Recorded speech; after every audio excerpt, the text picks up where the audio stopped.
get funky. The most important part of dance is music. So now let us listen to the music and identify the beats. 1, 2, 3. But that was too soft.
Oh boy. 6ix9ine. What's up? For the what? Jump around. Get up and get down. Come on.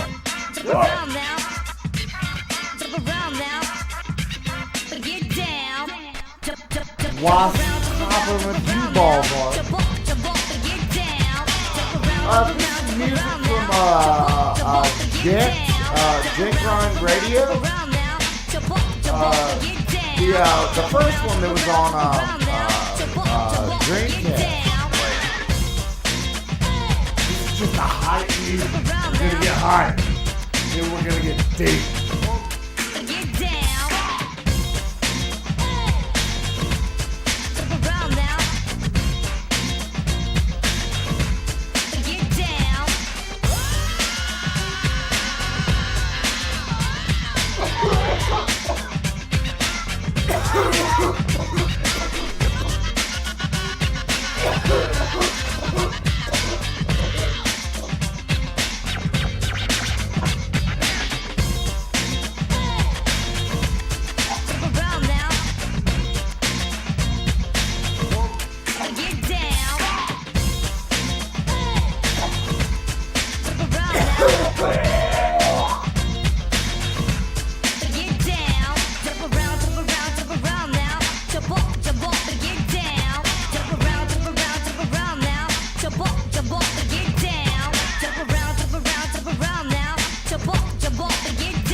Neat. So that was that. Let's do what we came here to do, everybody. We came here to do one thing, and that is learn about philosophy. That's all we came here to do, really. So, today, that's what I'm going to do.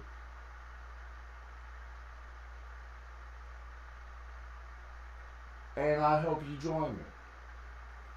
I read this once. A buddy of mine gave it to me.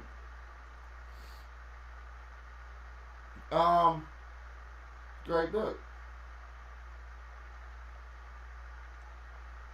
And I'm going to play a great game at the same time. Sun Tzu said, In the operations of war, where there are in the field 1,000 swift chariots, as many heavy chariots, and 100,000 mail-clad soldiers, with provisions enough to carry them 1,000 leagues, the expenditure at home and at the front, including entertainment of guests, small items such as glue and paint, and some spent on chariots and armor, will reach the total of 1,000 ounces of silver per day. Such is the cost of raising an army of 100,000 men. When you engage in actual fighting, if victory is long in coming, then men's weapons will grow dull, and their ardor will be damped. If you lay siege to a town, you will exhaust your strength. What he's saying is, again, if the campaign is protracted, the resources of the state will not be equal to the strain. You'll just be using now, when your weapons are dulled, your ardor damped, your strength exhausted, and your treasure spent, other chieftains will spring up to take advantage of your extremity. Then no man, however wise, will be able to avert the consequences that must ensue. Thus, though we have heard of stupid haste in war, cleverness has never been seen associated with long delays. There is no instance of a country having benefited from prolonged war. It is only one who is thoroughly acquainted with the evils of war that can thoroughly understand the profitable way of carrying it on. I really appreciate that. A skillful soldier does not raise a second levy. Neither are his supply wagons loaded more than twice. Bring raw material with you, but forage on the enemy. Thus the army will have food enough for its needs. Poverty of the state exchequer causes an army to be maintained by contributions from a distance. Contributing to maintain an army at a distance causes the people to be impoverished.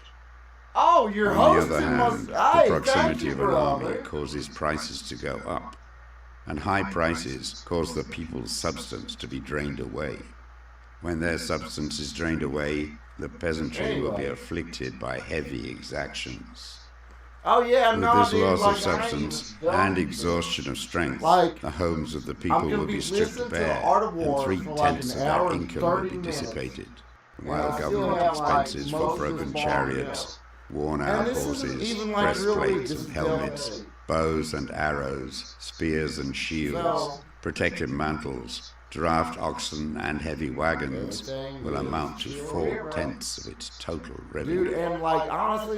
Hence, a wise general makes a point of foraging on the enemy.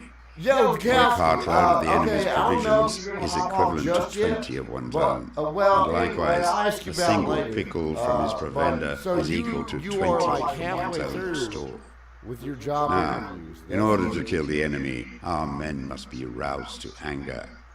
That there may be advantage from defeating the enemy, they must have their rewards. Therefore, in chariot fighting, when 10 or more chariots have been taken, those should be rewarded who took the first. Our own flags should be substituted for those of the enemy, and the chariots mingled and used in conjunction with our own. The captured soldiers should be kindly treated and kept. Wait, you can't hear me? This is called using the conquered foe to augment one's own I can strength. fix this. In war, then, let your great object Thank be you for victory, letting me know. not lengthy campaigns.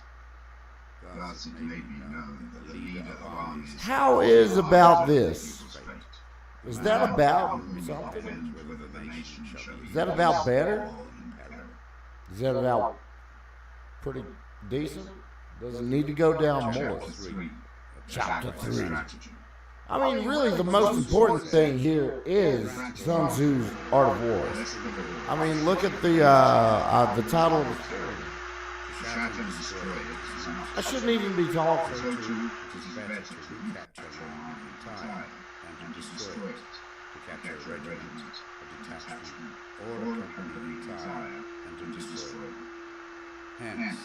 Okay, this is better.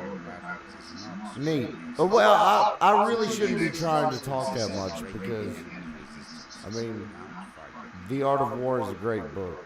Thus, the highest form of generalship is to balk the enemy's plans. The next best is to prevent the junction of the enemy's forces.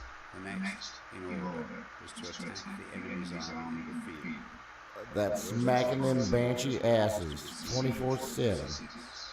Like I'm doing right now with this club with a blunted weapon.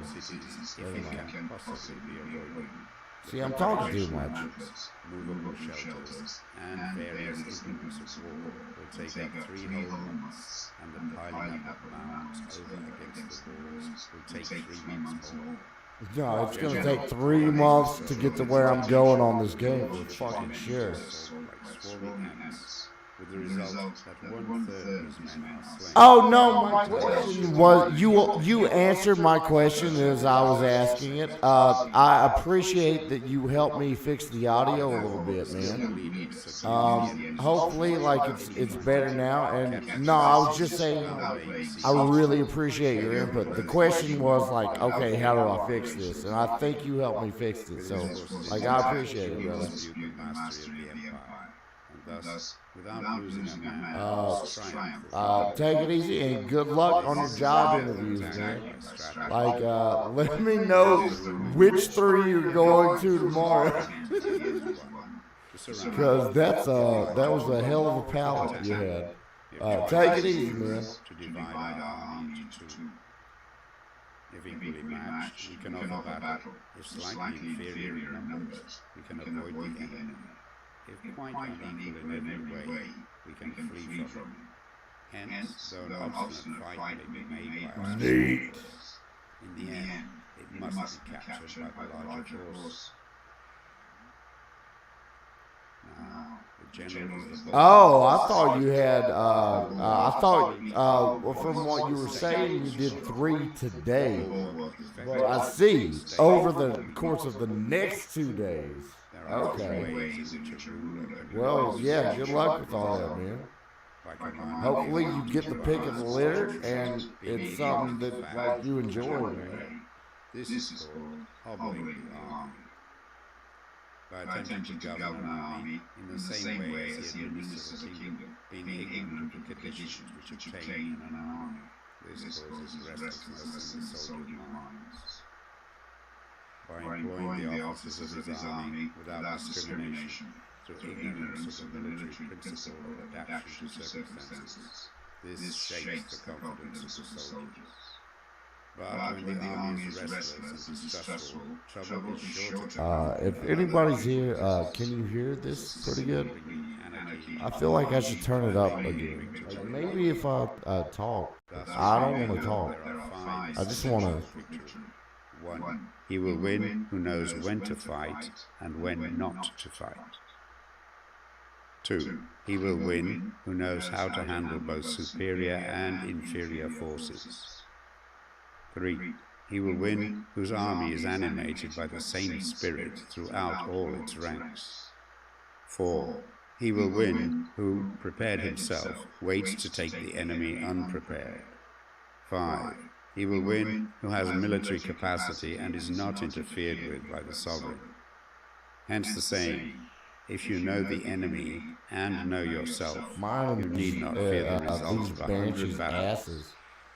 If you know yourself, but not the enemy, for every victory gained, you will also suffer a defeat. If you know neither the enemy nor yourself, you will succumb in every battle. Good thing I know these Chapter banshees' 4. asses. Tactical Dispositions. Oh, okay. That Sun Tzu said, thanks, the sir. good fighters of old first put themselves beyond the possibility of defeat, and then waited for an opportunity of defeating the enemy. To secure ourselves against defeat, To be honest, like, I just thought it'd be but hilarious. the opportunity of defeating So, like, the I enemy mean, this is what I would provided by actually the be enemy doing, himself. like, if I wasn't on Thus, camera. the good fighter is able This to is secure exactly himself what I'd be against defeat, listening to this but shit cannot and make playing this certain of game. defeating the enemy. So, like, Hence me the talking saying, is not one may know how to important. conquer without being able to do it. Security against defeat implies defensive tactics. Ability to defeat the enemy means taking the offensive. Standing on the defensive indicates insufficient strength, attacking a superabundance of strength. The general who is skilled in defense hides in the most secret recesses of the earth. He who is skilled in attack flashes forth from the topmost heights of heaven. Thus, on one hand, we have ability to protect ourselves. On the other, a victory that is complete. To see victory only when it is within the ken of the common herd is not the acme of excellence. Neither is it the acme of excellence if you fight and conquer, and the whole empire says, "Well done." To lift an autumn hare is no sign of great strength. To see the sun and moon is no sign of sharp sight. To hear the noise of thunder is no sign of a quick ear. What the ancients called a clever fighter is one who not only wins, but excels in winning with ease. Hence his victories bring him neither reputation for wisdom nor credit for courage. He wins his battles by making no mistakes. Making no mistakes is what establishes the certainty of victory, for it means conquering an enemy that is already defeated. Hence, the skillful fighter puts himself into a position which makes defeat impossible, and does not miss the moment for defeating the enemy. Thus it is that in war, the victorious strategist only seeks battle after the victory has been won, whereas he who is destined to defeat first fights and afterwards looks for victory. If anybody from Minescape is listening right now, this is like how I treated Gerben and strictly adheres in to the method coal and discipline. mine Thus war. it is in his power to control success. I won, but In I respect to lost to military the method, war. we have But I'll firstly, win measurement. eventually. Secondly, estimation of quantity. Thirdly, calculation. Fourthly, balancing of chances. Fifthly, victory. Measurement owes its existence to earth. Estimation of quantity to measurement. Calculation to estimation of quantity. Balancing of chances to calculation. And victory to balancing of chances. A victorious army, opposed to a routed one, is as a pound's weight placed in a scale against a single grain. The onrush of a conquering force is like the bursting of pent-up waters into a chasm 1,000 fathoms deep. Chapter 5. Energy. Sun Tzu said, "The control of a large force is the same principle as the control of a few men. It is merely a question of dividing up their numbers." Fighting with a large army under your command is no wise different from fighting with a small one. It is merely a question of instituting signs and signals. To ensure that your whole host may withstand the brunt of the enemy's attack and remain unshaken, this is effective by maneuvers direct and indirect. That the impact of your army may be like a grindstone dashed against an egg. This is effected by the science of weak points and strong. In all fighting, the direct method may be used for joining battle, but indirect methods will be needed in order to secure victory.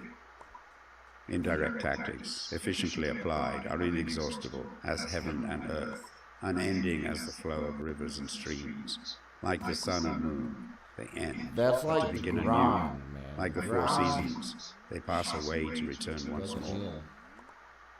There are not more than 5 musical notes, yet the combinations of these 5 give rise to more melodies than can ever be heard. There are not more than 5 primary colors: blue, yellow, red, white, black. Yet in combination, they produce more hues than can ever be seen. 7's more important than 5, so it's a little outdated. Sour, We'll acrid, get, we'll salt, just sweet, get in that. bitter. Yet combinations of them yield more flavors than can ever be tasted. In battles, there are not more than 2 methods of attack, the direct and the indirect. Yet these 2 in combination give rise to an endless series of maneuvers. The direct and the indirect lead on to each other until it is like moving in a circle. You never come to an end. Who can exhaust the possibilities of their combination? The onset of troops is like the rush of a torrent which will even roll stones along in its course. The quality of decision is like the well-timed swoop of a falcon which enables it to strike and destroy its victim. Therefore, the good fighter will be terrible in his onset and prompt in his decision. Energy may be likened to the bending of a crossbow. decision to the releasing of the trigger. Amid the turmoil and tumult of battle, there may be seeming disorder, and yet no real disorder at all. Amid confusion and chaos, your array may be without head or tail, yet it will be proof against defeat. Simulated disorder postulates perfect discipline. Simulated fear postulates courage. Simulated weakness postulates strength. Hiding order between the cloak of disorder is simply a question of subdivision. Concealing courage under a show of timidity presupposes a fund of latent energy. Masking strength with weakness is to be effected by tactical dispositions. Thus, one who is skillful at keeping the enemy on the move maintains deceitful appearances, according to which the enemy will act. He sacrifices something that the enemy may snatch at. By holding out baits, he keeps him on the march. Then, with a body of picked men, he lies in wait for him. The clever combat leads to the effect of combined energy and does not require too much from individuals. Hence his ability to pick out the right men and utilize combined energy. When he utilizes combined energy, his fighting men become, as it were, like unto rolling logs or stones. For it is in the nature of a log or a stone to remain motionless on level ground, and to move when on a slope. If four-cornered, to come to a standstill, but if round-shaped, to go rolling down. Thus the energy developed. We dropped down to one viewer, is as the boys. momentum of a round stone rolled down a mountain thousands of feet in height. So much on the subject of energy. Chapter 6. Weak points and strong. Sun Tzu said, "Whoever is first in the field and awaits the coming of the enemy will be fresh for the fight. Whoever is second in the field and has to hasten to battle will arrive exhausted. Therefore the clever combatant imposes his will on the enemy, but does not allow the enemy's will to be imposed on him. By holding out advantages to him, he can cause the enemy to approach of his own accord. Or, by inflicting damage, he can make it impossible for the enemy to draw near. If the enemy is taking his ease, he can harass him. If well supplied with food, he can starve him out. If quietly encamped, he can force him to move. Appear at points which the enemy must hasten to defend. March swiftly to places where you are not expected. An army may march great distances without distress if it marches through country where the enemy is not. You can be sure of succeeding in your attacks if you only attack places which are undefended. You can ensure the safety of your defense if you only hold positions that cannot be attacked.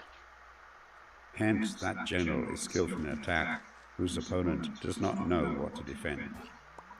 And he is skillful in defense whose opponent does not know what to attack. O divine art of subtlety and secrecy, through you we learn to be invisible, through you inaudible, and hence we can hold the enemy's fate in our hands. You may advance and be absolutely irresistible if you make for the enemy's weak points. You may retire and be safe for pursuit if your movements are more rapid than those of the enemy. If we wish to fight, the enemy can be forced to an engagement even though he be sheltered behind a high rampart and a deep ditch. All we need to do is attack some other place that he will be obliged to relieve. If we do not wish to fight, we can prevent the enemy from engaging us even though the lines of our encampment be merely traced out on the ground. All we need to do is to throw something odd and unaccountable in his way. By discovering the enemy's dispositions and remaining invisible ourselves, we can keep our forces concentrated while the enemy's must be divided. We can form a single united body while the enemy must split up into fractions. Hence, there will be a whole pitted against separate parts of a whole, which means that we shall be many to the enemy's few. And if we are able thus to attack an inferior force with a superior one, our opponents will be in dire straits. The spot where we intend to fight must not be made known, for then the enemy will have to prepare against a possible I'm not attack several coming up different against ways. you, Margaret, And but his I'm forces going to be being number thus one distributed in many someday. directions, the numbers we shall have to face at any given point will be proportionately few. For should the enemy Might. strengthen his van, he will Probably not. outward It's the going to be enemy. Bale. Should he strengthen his The rear, he legend will weaken his of van. Should Kelowna he strengthen his Voovers. left, he will weaken his Bale right. Should he continues. strengthen his right, he No, will I weaken think his she's left. going to beat you, If he Mom, sends one day. reinforcements everywhere, he will everywhere be weak. Numerical Silent weakness legend. comes from having to prepare against possible attacks. Numerical strength from compelling our adversary to make these preparations against us. Knowing the place and the time of the coming battle, we may concentrate from the greatest distances in order to fight. But if neither time nor place be known, then the left wing will be impotent to succor the right equally impotent to succor the left, the van unable to relieve the rear, or the rear to support the van. How much more so if the furthest portions of the army are anything under 100 li apart, and even the nearest are separated by several li. Though according to my estimate, the soldiers away exceeded our own in number, that shall advantage them nothing in the matter of victory. I say then that victory can be achieved. Though the enemy be stronger in numbers, we may prevent him from fighting, scheme so as to discover his plans and the likelihood of their success, rouse him and learn the principle of his activity or inactivity, force him to reveal himself so as to find out his vulnerable spots. Carefully compare the opposing army with your own, so that you may know where strength is superabundant and where it is deficient. In making tactical dispositions, the highest pitch you can attain is to conceal them. Conceal your dispositions, and you will be safe from the prying of the subtlest spies, from the machinations of the wisest brains. How victory may be produced for them out of the enemy's own tactics, that is what the multitude cannot comprehend. All men can see the tactics whereby I conquer, but what none can see is the strategy out of which victory is evolved. Do not repeat the tactics which have gained you one victory, but let your methods be regulated by the infinite variety of circumstances. Military tactics are like unto water, for water in its natural course runs away from high places and hastens downwards. So in war, the way is to avoid what is strong and to strike at what is weak. Water shapes its course according to the nature of the ground over which it flows. The soldier works out his victory in relation to the foe whom he is facing. Therefore, just as water retains no constant shape, so in warfare there are no constant conditions. He who can modify his tactics in relation to his opponent and thereby succeed in winning may be called a heaven-born captain. The five elements, water, fire, wood, metal, earth, are not always equally predominant. The four seasons make way for each other in turn. There are short days and long. The moon has its periods of waning and waxing.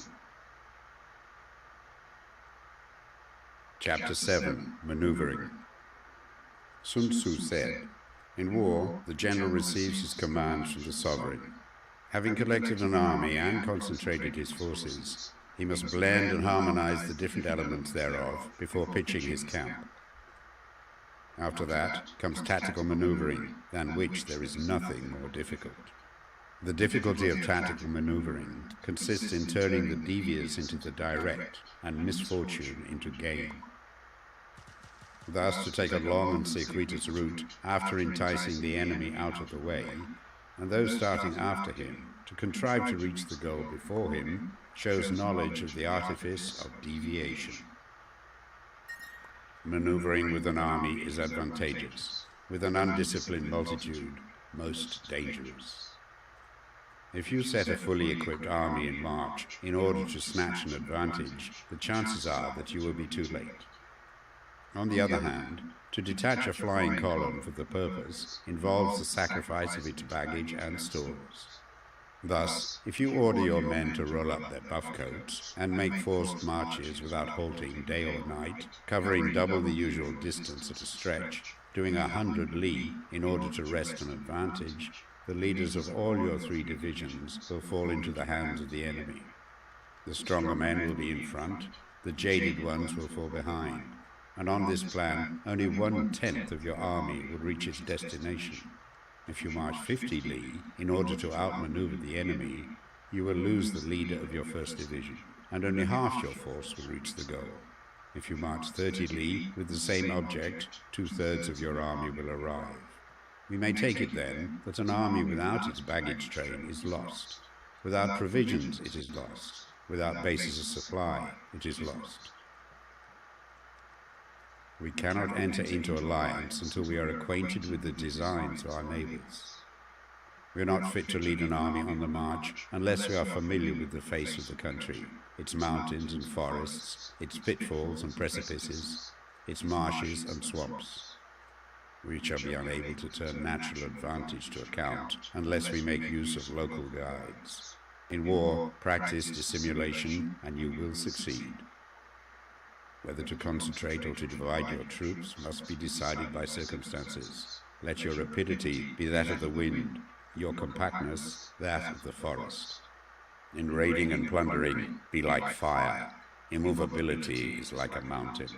Let your plans be dark and impenetrable as night, and when you move, fall like a thunderbolt. When you plunder a countryside, let the spoil be divided amongst your men.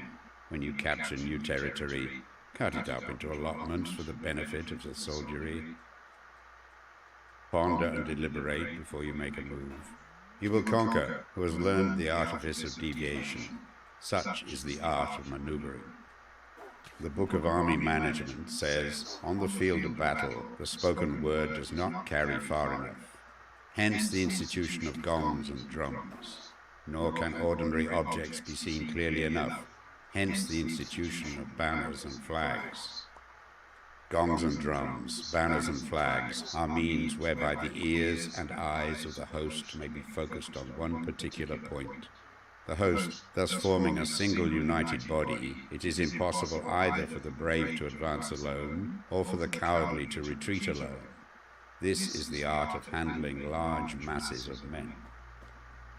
In night fighting, then, make much use of signal fires and drums, and in fighting by day, of flags and banners, as a means of influencing the ears and eyes of your army. The whole army may be robbed of its spirit. A commander-in-chief may be robbed of his presence of mind. Now, a soldier's spirit is keenest in the morning. By noonday, it has begun to flag, and in the evening, his mind is bent only on returning to camp. A clever general, therefore, avoids an army when the spirit is keen, but attacks it when it is sluggish and inclined to return. This is the art of studying moods. Disciplined and calm, to await the appearance of disorder and hubbub amongst the enemy. This is the art of retaining self-possession. To be near the goal while the enemy is still far from it. To wait at ease while the enemy is toiling and struggling. To be well fed while the enemy is famished. This is the art of husbanding one's strength. To refrain from intercepting an enemy whose banners are in perfect order. To refrain from attacking an army drawn up in calm and confident array. This is the art of studying circumstances. It is a military axiom not to advance uphill against the enemy, nor to oppose him when he comes downhill. Do not pursue an enemy who simulates flight. Do not attack soldiers whose temper is keen. Do not swallow bait offered by the enemy. Do not interfere with an army that is returning home. When you surround an army, leave an outlet free. Do not press a desperate foe too hard. Such is the art of warfare.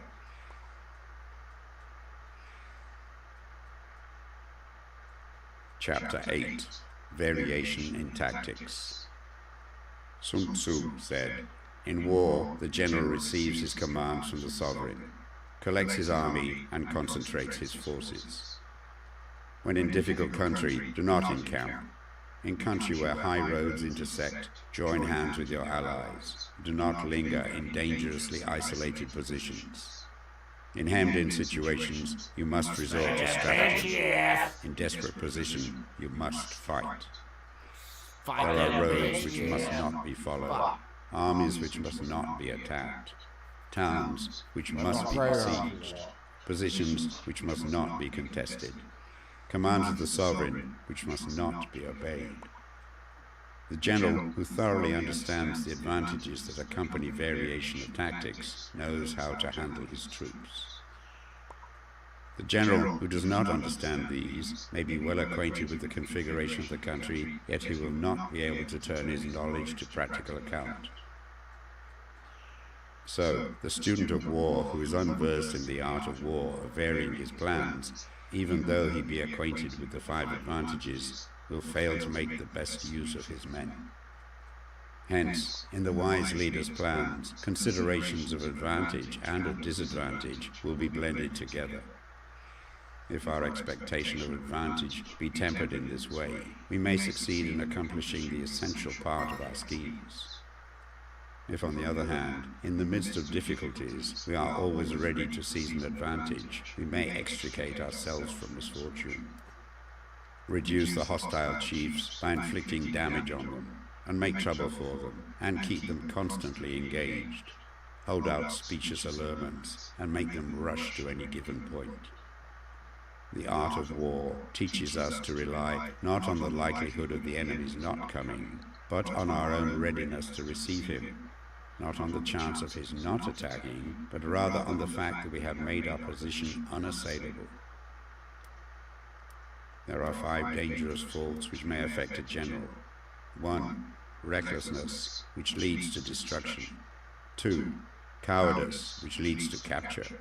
3. A hasty temper, which can be provoked by insults. 4. A delicacy of honor, which is sensitive to shame. 5. Over-solicitude for his men, which exposes him to worry and trouble. These are the 5 besetting sins of a general, ruinous to the conduct of war. When an army is overthrown and its leader slain, the cause will surely be found among these 5 dangerous faults. Let them be subject of meditation. Chapter 9. The Army on the March. Sun Tzu said, "We come now to the question of encamping the army and observing signs of the enemy. Pass quickly over mountains and keep in the neighborhood of valleys. Camp in high places, facing the sun. Do not climb heights in order to fight. So much for mountain warfare. After crossing a river, you should get far away from it. When an invading force crosses a river in its onward march, do not advance to meet it midstream. It will be best to let half the army get across and then deliver your attack.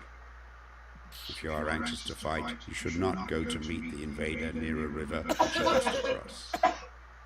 Moor your craft higher up than the enemy and facing the sun. Do not go upstream to meet the enemy. So much for river warfare.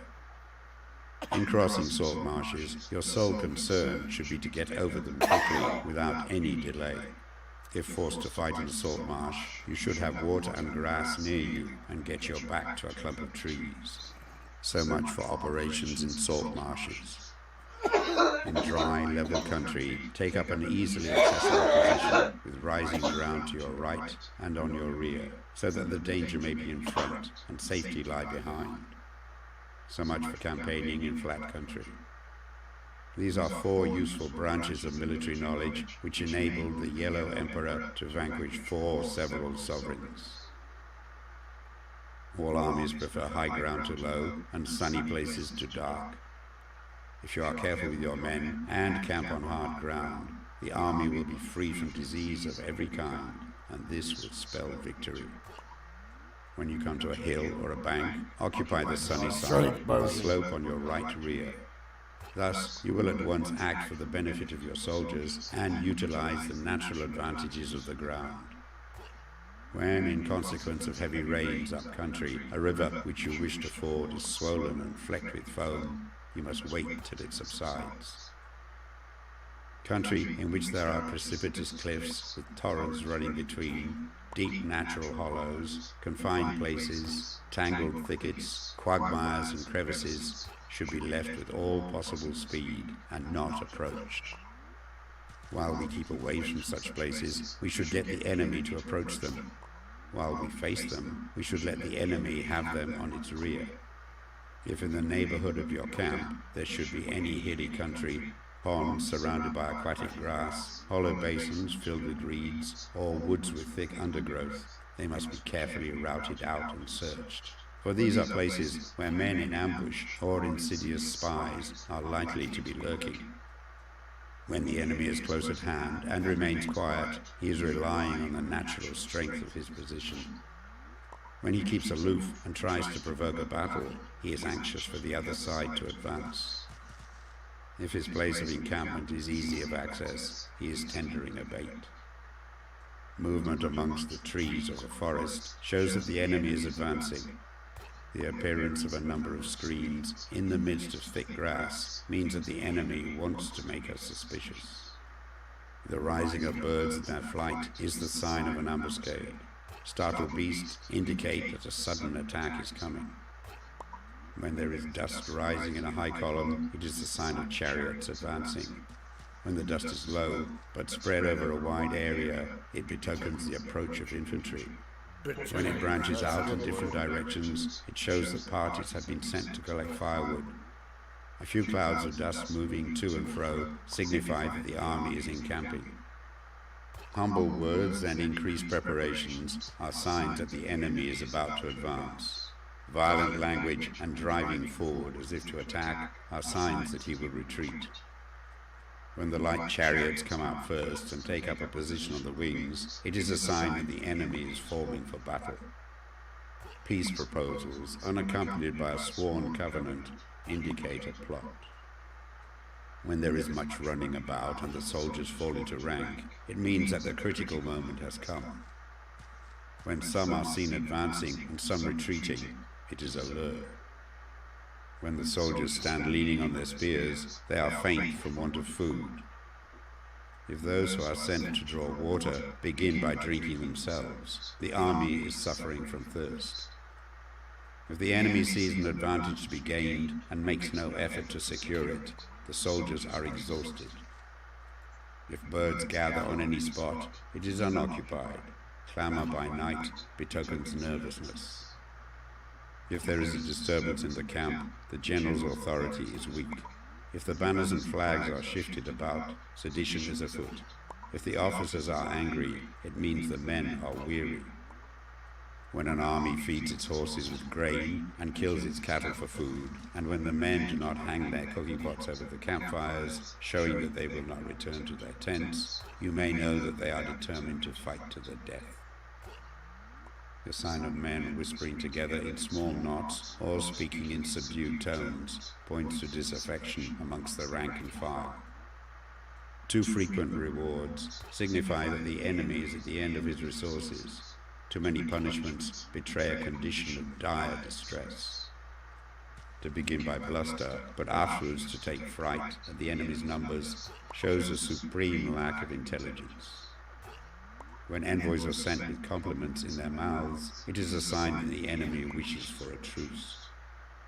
If the enemy's troops march up angrily and remain facing ours for a long time, without either joining battle or taking themselves off again, the situation is one that demands great vigilance and circumspection. If our troops are no more in numbers than the enemy, that is amply sufficient. It only means that no direct attack can be made. What we can do is simply to concentrate all our available strength, keep a close watch on the enemy, and obtain reinforcements. He who exercises no forethought but makes light of his opponents is sure to be captured by them. If soldiers are punished before they have grown attached to you, they will not prove submissive, and, unless submissive, then will be practically useless. If, when soldiers have become attached to you, punishments are not enforced, they will still be useless. Therefore, soldiers must be treated in the first instance with humanity, but kept under control by means of iron discipline. This is a certain road to victory. If in training soldiers, commands are habitually enforced, the army will be well disciplined. If not, its discipline will be bad. If a general shows confidence in his men, but always insists on his orders being obeyed, the gain will be mutual. Chapter 10. Terrain.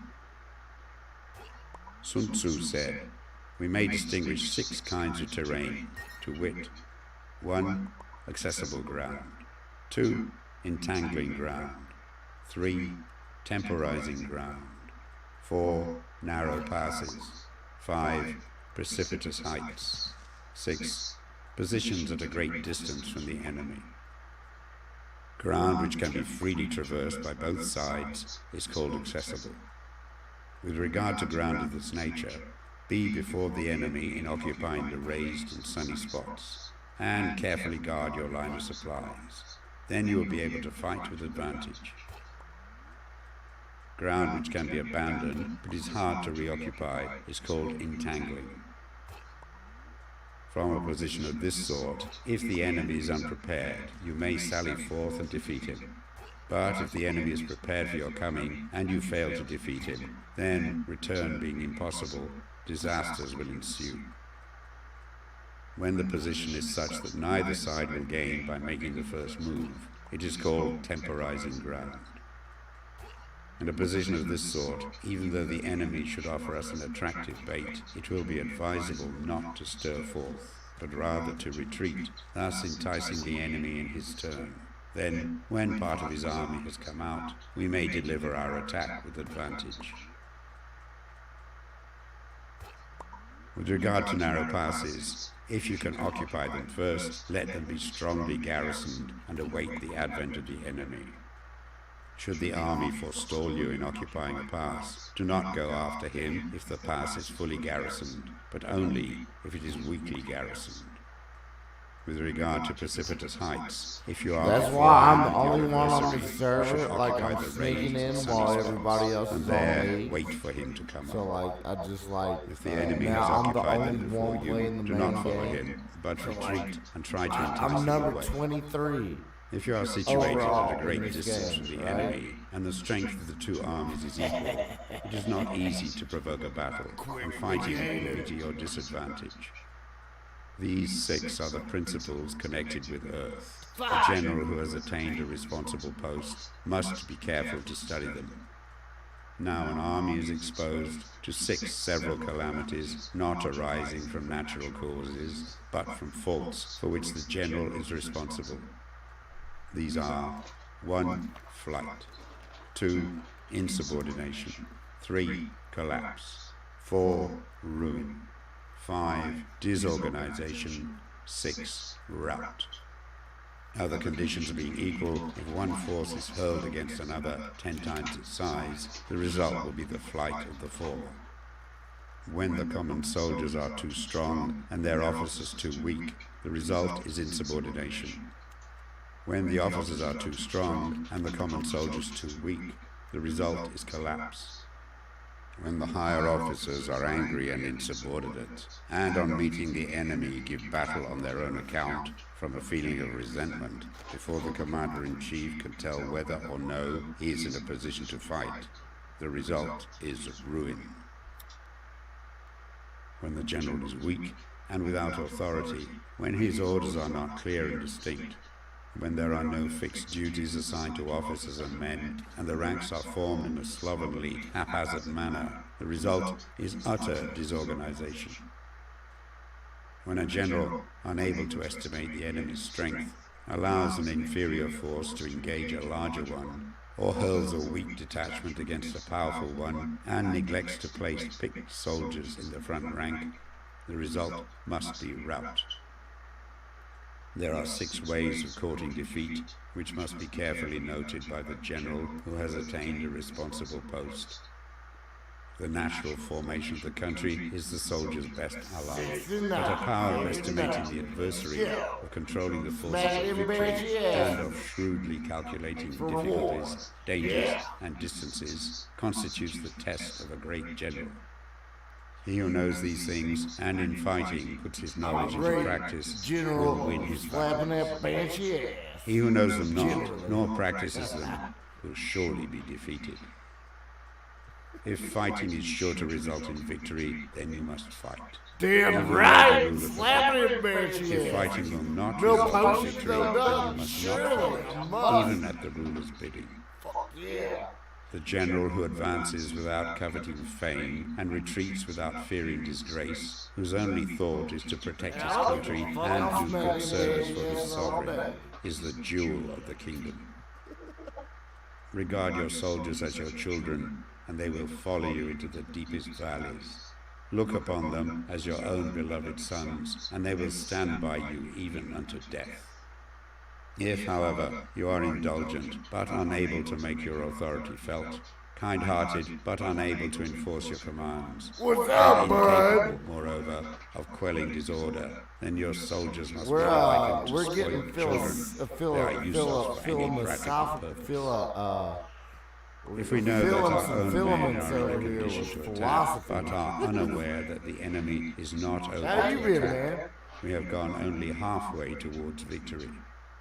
If we know that the enemy is open to attack, but are unaware that our own men are not in a condition to attack, we have only gone halfway towards I'm victory. just gonna smack their ass with this. If we know that the enemy is open to attack, and also know that our men are in a condition to attack, but are unaware that the nature of the ground makes fighting impracticable, we have still gone only halfway towards victory. All day.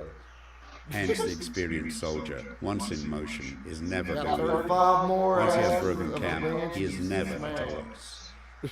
Hence the saying, if you know the enemy Dude, and know hey, bud, yourself, do your you play victory will not Minecraft stand at in all? doubt. If you Or know like, heaven and know earth, RuneScape, you I'm may gonna make ask your you this victory before. complete. Look at that. Hey, Chapter check out 11. their extended page. 9 Check situations. this out. Like they have Sun Tzu said, the art of war recognizes 9 varieties of ground. 1. Dispersive Check out that ground. pinky, dude. 2. Facile ground. That's 3. Contentious ground. 4. Open ground. 5. Ground Which one? intersecting highways. 6. Serious Minecraft ground. or 7. Difficult RuneScape? ground. Which one? Or both? 8. Hemmed in ground. 9. Desperate ground. When a chieftain is fighting in his this own is, territory, it is RuneScape. dispersive ground. Inside of Minecraft. When he has penetrated into hostile territory, but to no great distance, it is Also, facile like, ground.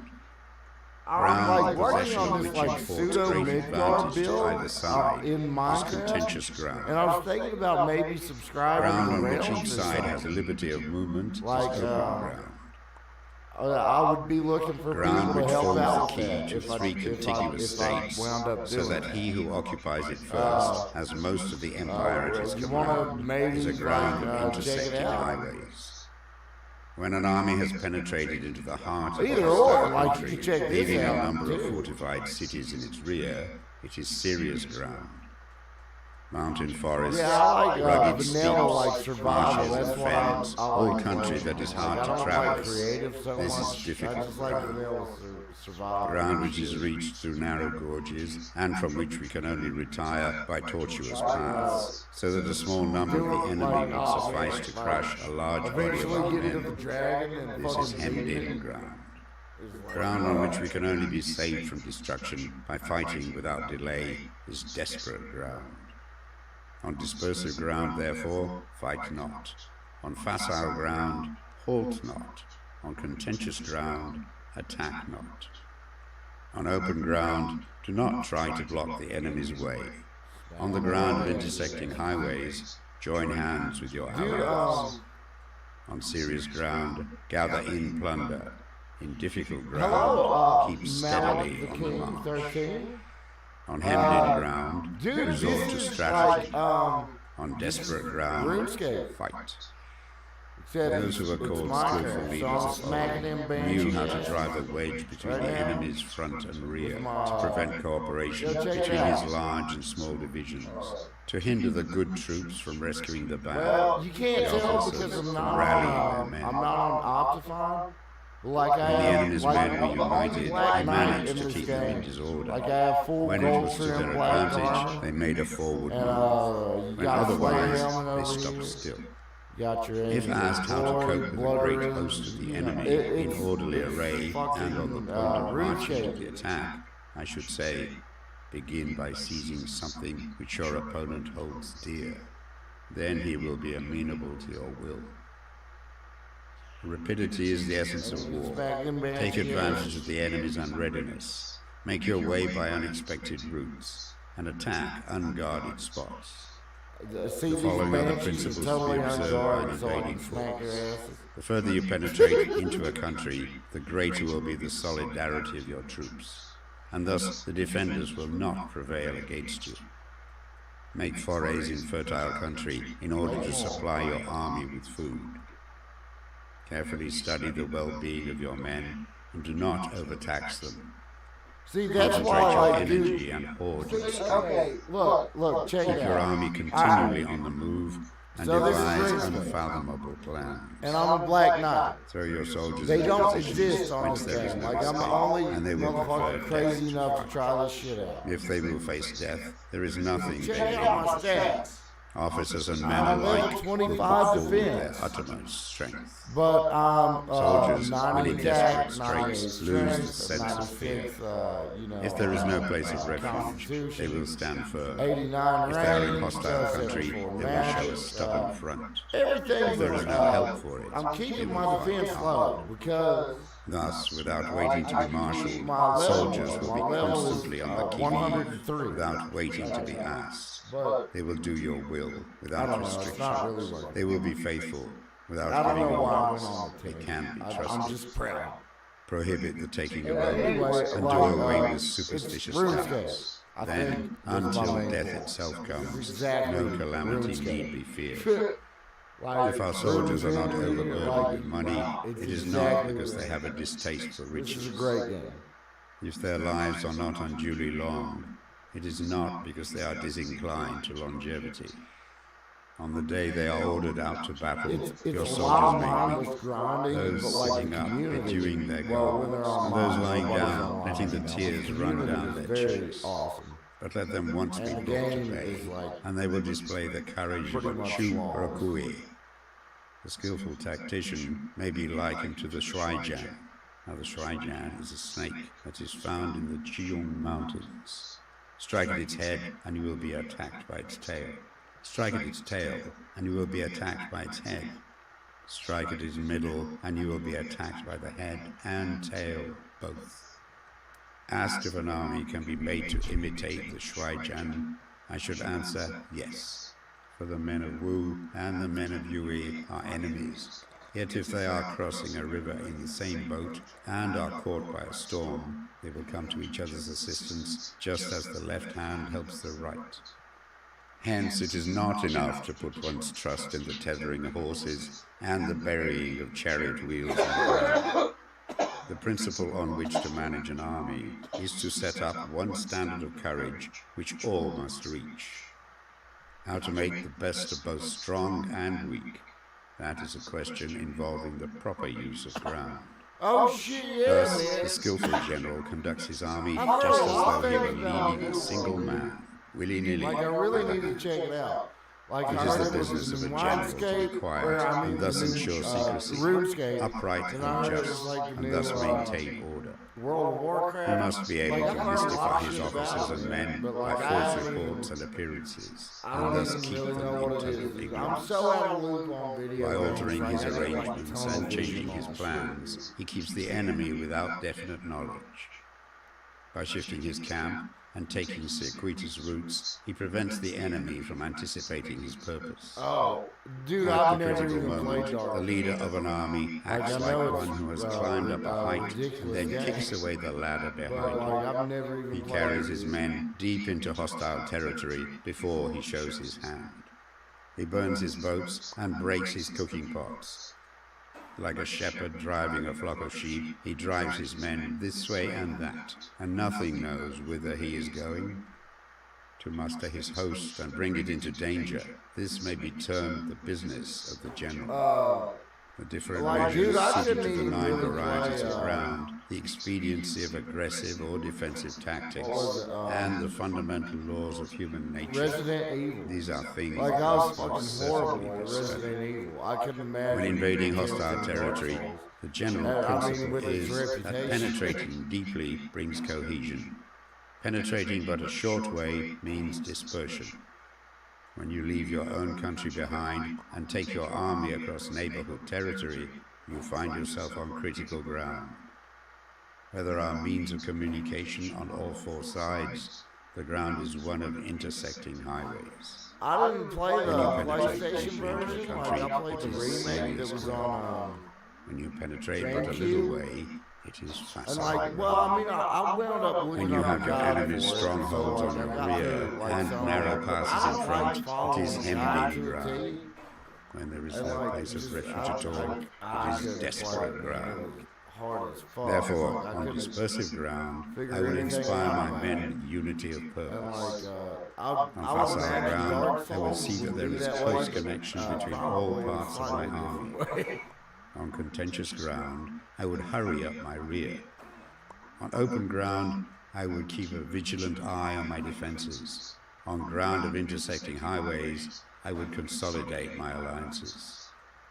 On serious ground, I would try to ensure a continuous stream of supplies. Speaking of On difficult games, ground, I would keep pushing on along the road.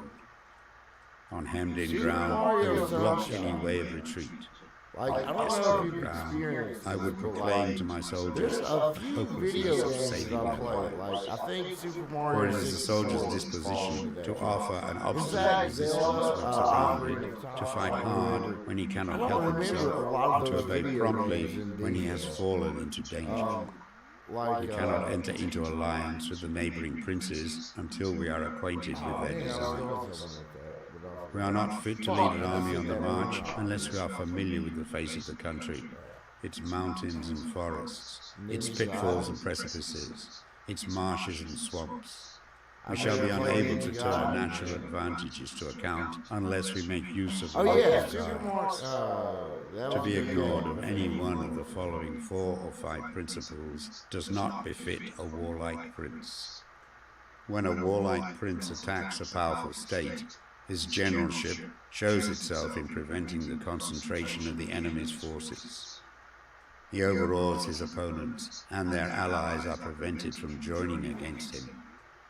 Hence he does not strive to ally himself with all and sundry, nor does he foster the power of other states.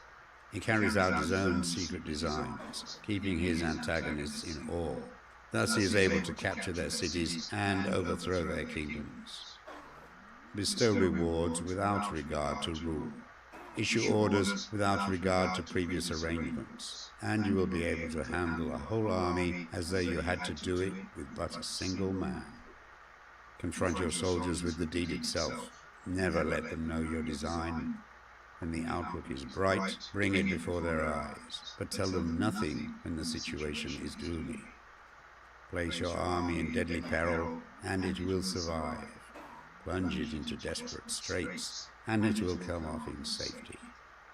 For it is precisely when a force has fallen into harm's way that it is capable of striking a blow for victory.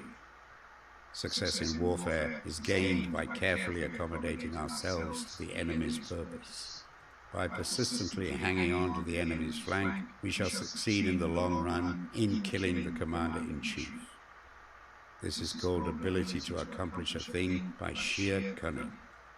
On the day that you take up your command, block the frontier passes, destroy the official tallies, and stop the passage of all emissaries. Be stern in the council chamber so that you may control the situation. If the enemy leaves the door open, you must rush in. Forestall your opponent by seizing what he holds dear, and subtly contrive to time his arrival on the ground. Walk in the path defined by rule, and accommodate yourself to the enemy until you can fight a decisive battle. At first, then, exhibit the coyness of a maiden until the enemy gives you an opening.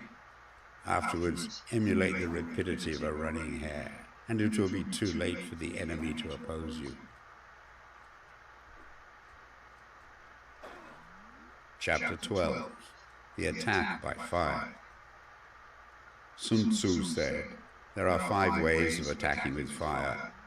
The first is to burn the soldiers in their camp. The second is to burn stores. The third is to burn baggage trains. The fourth is to burn arsenals and magazines. The fifth is to hurl dropping fire amongst the enemy. In order to carry out an attack, we must have means available. The material for raising fire should always be kept in readiness. There is a proper season for making attacks with fire, and special days for starting a conflagration. The proper season is when the weather is very dry. The special days are those when the moon is in the constellations of the sieve, the wall, the wing, or the crossbar. For these four are all days of rising wind. In attacking with fire, one should be prepared to meet 5 possible developments. When fire breaks out inside the enemy's camp, respond at once with an attack from without. If there is an outbreak of fire, but the enemy's soldiers remain quiet, bide your time and do not attack. When the force of the flames has reached its height, follow up with an attack, if that is practicable. If not, stay where you are. If it is possible to make an assault with fire from without, do not wait for it to break out within, but deliver your attack at a favorable moment. When you start a fire, be to windward of it. Do not attack from the leeward. A wind that rises in the daytime lasts long, but the night breeze soon falls. In every army, the 5 developments connected with fire must be known. The movements of the stars calculated, and a watch kept for the proper day. Hence, those who use fire as an aid to attack show intelligence. Those who use water as an aid to the attack gain an accession of strength. By means of water, the enemy may be intercepted, not robbed of all his belongings. Unhappy is the fate of one who tries to win his battles and succeed in his attacks without cultivating the spirit of enterprise. For the result is a waste of time and general stagnation. Hence the saying, the enlightened ruler lays his plans well, the good general cultivates his resources. Move not until you see an advantage. Use not your troops unless there is something to be gained. Fight not unless the position is critical. No ruler should merely to gratify his own spleen. No general should fight a battle simply exactly Minecraft. If it is to your advantage, make a If you've ever played RuneScape, If not, stay where this is RuneScape. Anger but may in time remade in change to Minecraft. gladness. Vexation may But be yeah, I succeed know what by you're talking about, man. But a kingdom that has once been destroyed can different never come game. back again into being, nor can the dead ever be brought back to life. Hence the enlightened ruler is heedful, and the good general full of caution. This is the way to keep a country at peace and an army intact. This is literally, if Chapter you've ever played 13, RuneScape, the use this of is exactly spies. RuneScape. Sun But Tzu said, it's Minecraft. raising a host of 100,000 men, Fucking marching awesome. them I've great been playing distances, this entails solidly heavy losses for of almost people 2 and a years drain now. on the resources of the state. The daily expenditure it's- will amount to 1,000 ounces of silver. There will be fucking my commotion at favorite home and abroad, and men will drop down exhausted on the highways. As many as 700,000 families will be impeded in their labor. Hostile armies may face each other for years, striving for the victory which is decided in a single day. This being so, to remain in ignorance of the enemy's condition simply because one grudges the outlay of 100 ounces of silver in honors and emoluments is the height of inhumanity. One who acts thus is no leader of men, no present help to his sovereign, no master of victory. Thus, what enables the wise sovereign and the good general to strike and conquer and achieve things beyond the reach of ordinary men is foreknowledge. Now this foreknowledge cannot be elicited from spirits. It cannot be obtained inductively from experience, nor by any deductive calculation. Knowledge of the enemy's dispositions can only be obtained from other men. Hence the use of spies. I'll check it out later, 5 though. classes. Name is 1. Wellerman. Local spies. Is that like 2. my name is Inward Jonas? spies. 3. Converted spies. 4. doomed spies. Like, by 5 surviving spies. Weezer. When these 5 kinds of spy are all at work, none can discover the secret system. This is called divine manipulation of the threads. It is the sovereign's most precious faculty. Having local spies means employing the services of the inhabitants of a district. Having inward spies, making use of officials of the enemy. Having converted spies, getting hold of the enemy's spies and using them for our own purposes. Having doomed spies, doing certain things openly for purposes of deception and allowing our spies to know of them and report them to the enemy. Surviving spies, finally, are those who bring back news from the enemy's camp. Hence it is that which none in the whole army are more intimate relations to be maintained than with spies. None should be more liberally rewarded. In no other business should greater secrecy be preserved. Spies cannot be usefully employed without a certain intuitive sagacity. They cannot be properly managed without benevolence and straightforwardness. Without subtle ingenuity of mind, one cannot make certain of the truth of their reports. Be subtle, and use your spies for every kind of business.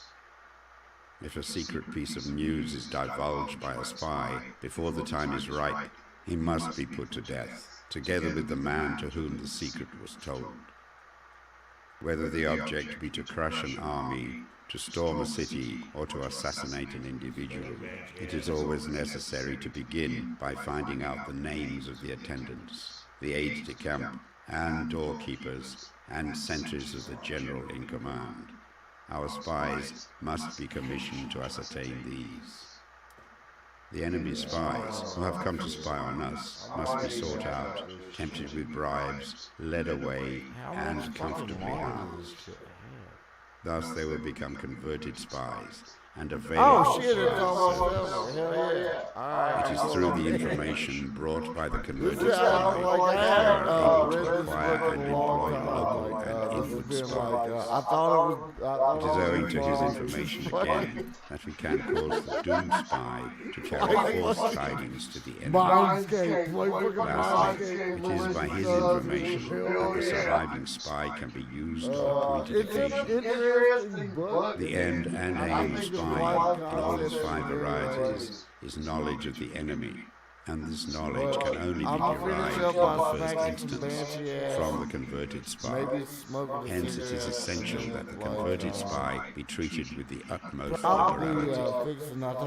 Of old, the rise of the Yin dynasty was due to Ai Chi, who had served under his son. Likewise, the rise of the Chou dynasty was due to Liu Ya, who had served under the Yin. Hence, it is only the enlightened ruler, the wise general, who will use the highest intelligence of the army for purposes of spying, and thereby they achieve great results. Spies are a most important element in warfare, because on them depends an army's ability to move.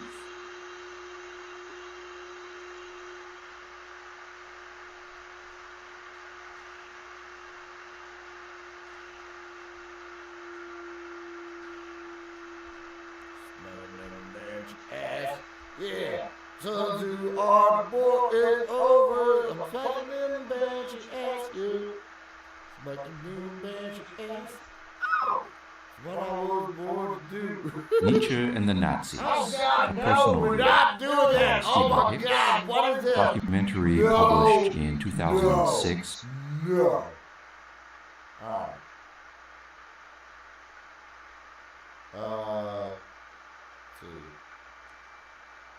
Alright, let's see. What's my current fucking shit? No. I'm working on what is that? 800 million or 80 million? Yeah, I'm working on 80 million total experience, which would throw me closer to the top 20. I don't know. It's fun. And these people are pretty cool.